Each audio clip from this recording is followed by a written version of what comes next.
कदम कदम बढ़ाए जा, खुशी के गीत गाए जा, ये जिंदगी है कौम की, तू कौम पे लुटाए जा। विजय हमारे हाथ है, विजय ध्वजा उड़ाए जा, कदम कदम बढ़ाए जा, खुशी के गीत गाए जा। नमस्कार, आप सुन रहे हैं रेडियो तरंग 90.0 FM, रामलाल आनंद महाविद्यालय दिल्ली विश्वविद्यालय का अपना सामुदायिक रेडियो। और मैं हूं आपकी दोस्त खुशी। आप सभी को 78वें स्वतंत्रता दिवस की हार्दिक शुभकामनाएं। 15 अगस्त 1947 का दिन भारतीय इतिहास के लिए बेहद अहम दिन है। इसी दिन भारत को ब्रिटिश हुकूमत से आज़ादी मिली थी। यही वो दिन है जब भारतीयों ने करीब 200 साल के उत्पीड़न के बाद राहत की सांस ली थी। 15 अगस्त 1947 के दिन देश ने एक नया सवेरा देखा। उस दिन हमने विदेशी शासन से तो आज़ादी हासिल की, और तो और हमने अपनी नियति का निर्माण करने की स्वतंत्रता भी प्राप्त की।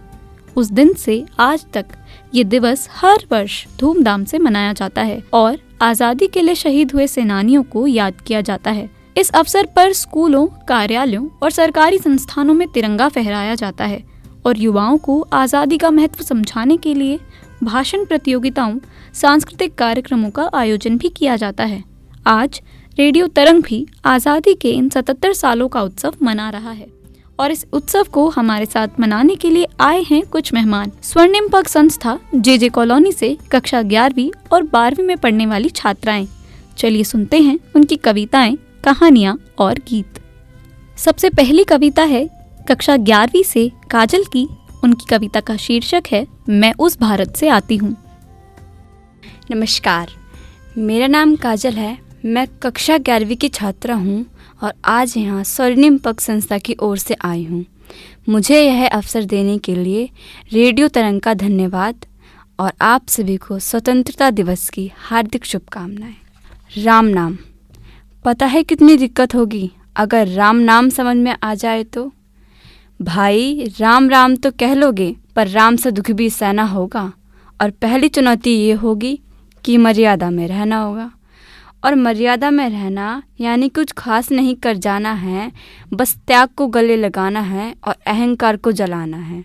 अब अपने रामलला के खातिर तुम इतना ना कर पाओगे, शबरी का जूठा खाओगे तो पुरुषोत्तम कहलाओगे। काम क्रोध के भीतर रहकर तुमको शीतल करना होगा।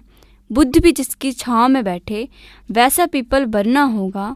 करना होगा ये सब कुछ, वो भी शून्य में रह के प्यारे। तभी तुमको पता चलेगा कि कितने अद्भुत थे राम हमारे। जय हिंद, जय भारत।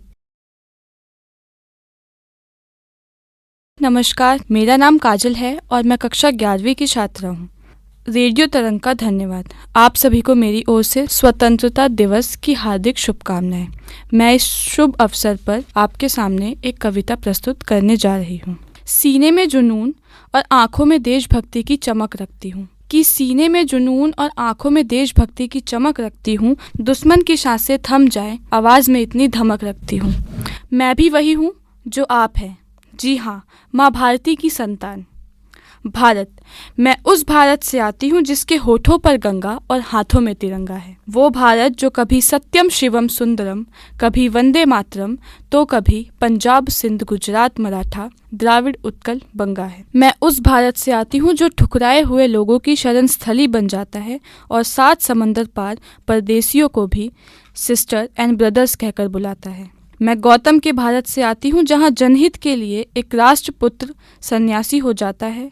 मैं राम के भारत से आती हूँ जहाँ पिता की एक बात पर बेटा सिंहासन त्याग कर वनवासी हो जाता है। वसुधैव कुटुंबकम के सिद्धांत पर जिया मेरा भारत वो नीलकंठ है जिसने खुद विष पीकर दूसरों को अमृत दान किया। मैं उस भारत से आती हूँ जो स्त्री को उसके स्वाभिमान से पहचानता है, एक कुंवारी माँ को महासती कुंती के नाम से जानता है। मेरा भारत आकाश सा बलवान फिर भी धरती सा धैर्यवान है। मेरा भारत प्रेम का पुण्य लोक और अहिंसा का जन्म स्थान है, लेकिन नारी का अनादर। पढ़ो हमारा इतिहास जो हमारे मस्तक पर छपा है। एक दुशासन ने हमारी बेटी का आंचल खींच लिया, हमने 100 भाइयों की चिता जला दी। एक रावण ने हमारी माँ का हरण किया, हमने पूरे राक्षस कुल की लंका लगा दी। मैं उस भारत से आती हूँ जो ना कभी रुका, ना झुका, ना डरा है। मैं उस भारत से आती हूँ जो वीरता की वसुंधरा है। आज अपना परिचय इस कविता के माध्यम से इसलिए दिया क्योंकि प्रणाम कर कर परिचय देना हम भारतवासियों की परंपरा है। जय हिंद, जय भारत। इस कविता के बाद चलिए आपको सुनवाते हैं एक देशभक्ति कहानी, जिसे सुना रही हैं कक्षा 11वीं की नेहा। नमस्कार, मेरा नाम नेहा है। मैं 11वीं कक्षा की छात्रा हूँ। मैं आज यहाँ स्वर्णिम पग संस्था की ओर से आई हूँ। मुझे यह अवसर देने के लिए रेडियो तरंग का धन्यवाद। आप सभी को स्वतंत्रता दिवस की हार्दिक शुभकामनाएं। आप सभी को स्वतंत्रता दिवस की हार्दिक शुभकामनाएं। तूफान कभी शांत नहीं होते, आंधियों से जो डर जाए वह मुकाम नहीं होते, जो इस देश के झंडे को सलाम नहीं करते वह सच्चे इंसान नहीं होते। एक समय की बात है, देश की सीमा के किनारे बसे एक गांव पर कुछ आतंकवादियों ने कब्जा कर लिया और वहां लूटपाट मचा दी। सैनिकों को सूचना मिली तो वे तुरंत ही उससे निपटने के लिए चल पड़े। बरसात का मौसम था, घंघोर वर्षा हो रही थी, जिसके कारण छोटे छोटे ताल तलैये भी खूब विशालकाय नज़र आ रहे थे। छोटी सी नदी भी उफान मारती हुई बह रही थी, जिसके कारण नदी पर बने पुल टूट गए थे। सैनिकों को वह नदी पार करनी थी, मगर पार कैसे करते? सैनिकों ने बहुत सोचा, कई प्रकार की युक्तियां लगाईं, किंतु वे नदी पार करने में असमर्थ रहे। सैनिकों ने देखा कि पास में एक झोपड़ी है, उससे सहायता मांगी जाए। सैनिक उस झोपड़ी में गए। उस झोपड़ी में एक महिला थी जो दिन भर कार्य करती थी और अपनी झोपड़ी में रहती थी। उस महिला के पास अन्य कोई साधन नहीं था, न घर न साधन। सैनिकों ने जब बताया कि आतंकवादी गांव पर कब्जा कर चुके हैं और हमें फौरन वहां पहुंचना है, उसके लिए वह नदी पार करने के लिए कुछ लकड़ियों की आवश्यकता है, इसके कारण हम नदी पार कर पाएंगे। महिला ने जब यह सोचा, फिर उसने कहा, मेरी झोपड़ी मैं दोबारा बना लूँगी, आपको जितनी भी लकड़ियाँ चाहिए मेरी झोपड़ी से निकाल लीजिए। महिला की इस भक्ति से सैनिक गदगद हो गए और यथा शीघ्र ही नदी पार कर पुल का निर्माण किया। इससे सभी सैनिकों ने नदी पार कर ली। महिला की इस देशभक्ति की सराहना जितनी भी की जाए उतनी कम है। सैनिक जल्द ही उस गांव पहुंचे जहां आतंकवादियों ने कब्जा किया था। सैनिकों ने काफ़ी देर की मशक्क़त के बाद आतंकवादियों को मार गिराया, जिससे अपने देश में आए कुछ संकट को उन्होंने बहादुरी से टाल दिया और दुश्मनों को सबक सिखाया। इस कहानी से हमें यह शिक्षा मिलती है कि जब बात देश पर आए तो हमें अपना योगदान ज़रूर देना चाहिए। जय हिंद, जय भारत। चलिए इसके बाद आपको सुनवाते हैं एक कविता, मैं भारत हूँ, मनोज मुंतशिर की, जिसे सुना रही हैं गीता। मेरा नाम गीता है और मैं कक्षा 12वीं की छात्रा हूँ। मुझे ये अवसर देने के लिए रेडियो तरंग का धन्यवाद। आप सभी को स्वतंत्रता दिवस की हार्दिक शुभकामनाएं। तो चलिए मैं आपको भारत से अवगत कराती हूँ। मैं भारत हूँ, मुझे वेदों की ऋचाओं ने जन्मा है। मेरे परिचय के लिए इतना ही पर्याप्त है कि अमृत स्वरूपा गंगा मेरी माँ है। मैं ऋषियों के आश्रम में पला हूँ, युग पुरुषों की अंगुली थाम के चला हूँ और संघर्षों की प्रचंड अग्नि में जला हूँ। मेरे इतिहास का पहला पन्ना तब लिखा गया था जब मनुष्य ने समय को दिन और तारीखों में बांटना नहीं सीखा था। 10,000 वर्ष पहले मेरा खाका बनना शुरू हुआ, लेकिन इतना पुराना इतिहास सिद्ध करने के लिए आज मेरे पास साक्ष्य नहीं है। लोग सवाल उठाते हैं कि सिंधु घाटी सभ्यता को तो 3400 साल ही हुए हैं, फिर मैं 10,000 वर्षों के इतिहास का दावा क्यों करता हूँ? मैं क्या उत्तर दूं उन इतिहासकारों को जो ईंट पत्थरों की गवाही के बिना गूंगे हो जाते हैं?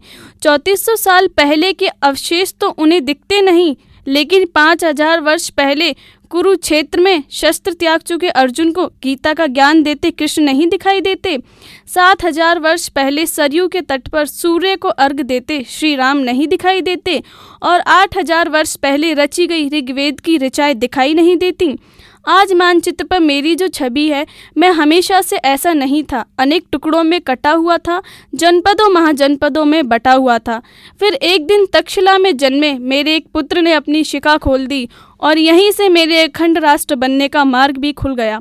खंड खंड बिखरे हुए मेरे अंग एक ध्वजा तले सिमटाए। आज की भौगोलिक भाषा में कहूँ तो चाणक्य और चंद्रगुप्त ने मुझे बिहार से बलूचिस्तान और कश्मीर से कांधार तक फैला दिया। मैं अपनी भुजाओं का विस्तार देखकर प्रसन्न था, लेकिन अशोक की वीरता अपने दादा चंद्रगुप्त के साम्राज्य को कुछ और बढ़ाने के लिए संकल्पबद्ध थी।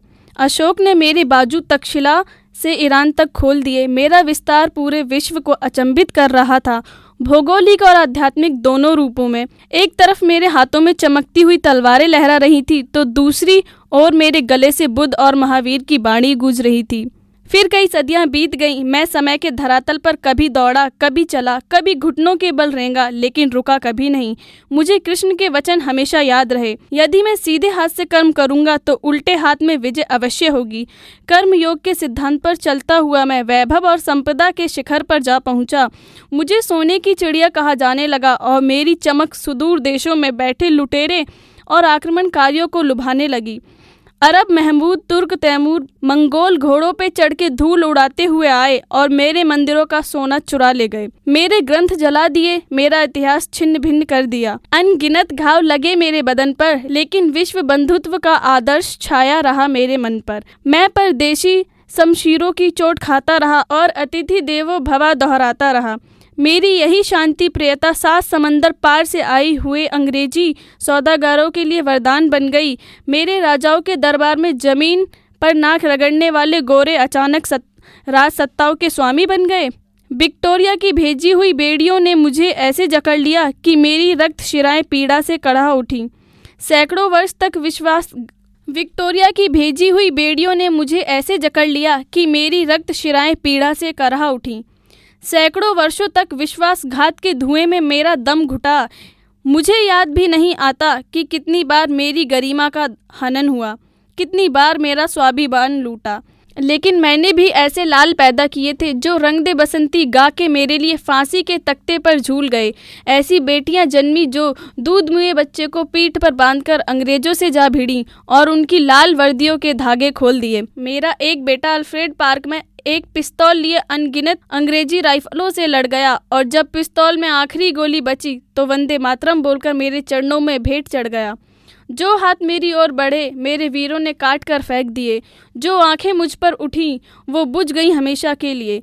बलिदानियों के रक्त से भीगी हुई मेरी वादियां हैं। मेरे माथे पर स्वतंत्रता का 77वां सूर्य चमकने वाला है, क्योंकि मेरे सीने में शहीदों की समाधियां हैं। धन्यवाद। जय हिंद, जय भारत। चलिए सुनते हैं एक और गीत, ओ देश मेरे, जिसे गा रही हैं कक्षा 11वीं से रानी। नमस्कार, मेरा नाम रानी है, मैं 11वीं कक्षा की छात्रा हूँ। नमस्कार, मेरा नाम रानी है, मैं कक्षा 11वीं की छात्रा हूँ। आज मैं आप सभी के समक्ष देशभक्ति गाना प्रस्तुत करने जा रही हूँ, जिसका नाम है ओ देश मेरे। ओ देश मेरे तेरी शान पे सदके कोई धन है क्या, तेरी धूल से बढ़ के, तेरी धूप से रोशन, तेरी हवा पे जिंदा तू बाग है मेरा, मैं तेरा परिंदा। है अर्जी दीवानों की जहाँ भोर सुहानी देखी, एक रोज वही मेरी शाम हो। कभी याद करे जो जमाना माटी पे मेरे, कभी याद करे जो जमाना माटी पे मर मिट जाना, जिक्र में शामिल मेरा नाम हो। ओ देश मेरे तेरी शान पे सदके कोई धन है क्या, तेरी धूल से बढ़ के, तेरी धूप से रोशन, तेरी हवा पे जिंदा तू बाग है मेरा, मैं तेरा परिंदा। आंचल तेरा रहे माँ रंग बिरंगा, ऊंचा आसमां से हो तेरा तिरंगा, जीने की इजाजत दे दे या हुक्म शहादत दे दे, मंजूर हमें जो भी तू चुने। रेशम का हो मधुशाला या कफन सिपाही वाला, ओढ़ेंगे हम जो भी तू बुने। ओ देश मेरे तेरी शान पे सदके कोई धन है क्या, तेरी धूल से बढ़ के, तेरी धूप से रोशन, तेरी हवा पे जिंदा तू बाग है मेरा, मैं तेरा परिंदा। धन्यवाद। जय हिंद, जय भारत। विजयी विश्व तिरंगा प्यारा, झंडा ऊंचा रहे हमारा। सदा शक्ति बरसाने वाला, प्रेम सुधा सरसाने वाला, वीरों को हर्षाने वाला, मातृभूमि का तन मन सारा, झंडा ऊंचा रहे हमारा। तो चलिए इस स्वतंत्रता दिवस को मिलकर मनाते हैं, उन महानायकों को श्रद्धांजलि देते हैं जिन्होंने हमारे लिए ये स्वतंत्रता अर्जित की। आइए गर्व के साथ कहें, जय हिंद, जय भारत, नमस्कार।